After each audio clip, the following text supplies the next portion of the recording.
جنات عدن التي وعد الرحمن عباده بالغيب إنه كان وعده مأتيا لا يسمعون فيها لغوا إلا سلاما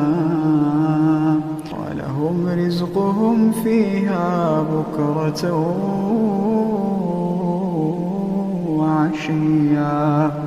تلك الجنة التي نورث من عبادنا من كان تقيا